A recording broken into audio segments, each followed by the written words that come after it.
No Bionicle game graced the N64. The toy line's 2001 release technically caught the tail end of the platform's life cycle, but by the time video game tie-ins were on the table the following year, the consoles of choice were next gen. I can't tell if it's because or despite that fact that Takua 64 works as well as it does. This Super Mario 64 ROM hack plays like a classic that never was, creating a fully complete set of levels and worlds that evoke nostalgia for something that doesn't exist. The mod doesn't always achieve its conflicting goals of being an approachable Bionicle game and an advanced Mario game, but what it lacks in balance it makes up for with its variety of levels and its comfortable retro tone.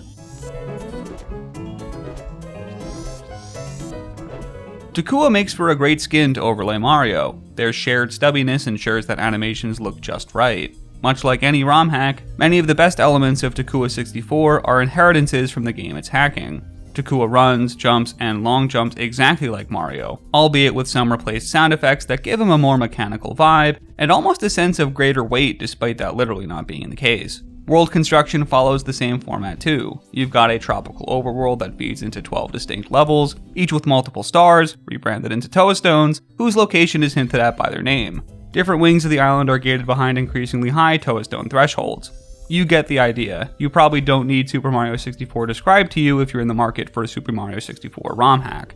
The things that make Takua 64 noteworthy aren't differing mechanics, but its quality and its scale, at least by mod standards. Each of the levels is a recreation of Matanui's varied climates. You've got your standard platformer fare of fire, ice, and grass levels, but they're all sprinkled with some of the science fantasy that makes Bionicle what it is. Your desert level isn't just dunes and sand, but also old monuments and dilapidated temples. One of the few areas where the gameplay shifts to accommodate Bionicle lore is a small infusion of puzzle solving. You can decode unknown languages and follow obscure clues to uncover secrets whose secretness is intensified by how little guide material exists out there. The great appeal of these levels, secret or otherwise, is their convincing visuals. The texture work and geometry is beholden to the 64 bits the console affords, which, of course, adds to the charm. But it's a lot of the intangibles Takua gets right that sets it apart from a lesser mod.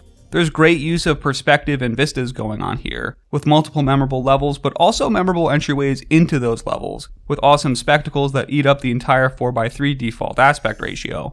It's a beautiful game to look at and to listen to, even if the soundtrack is little more than petty theft of iconic Mario and Zelda beats put through a filter. Their smart selection compensates for their unoriginality and bolster the nostalgic Nintendo vibe that Takua 64 expertly curates. The tropical setting and heavy usage of the Mario Sunshine soundtrack give Takua 64 an almost seasonal appeal. It's a playable 2001 summer vacation, and it's at its best when it leans into that low-stakes vibe and comfortable nostalgic tone. Conversely, it's at its worst when it tries and fails to be Super Mario 64: The Lost Levels.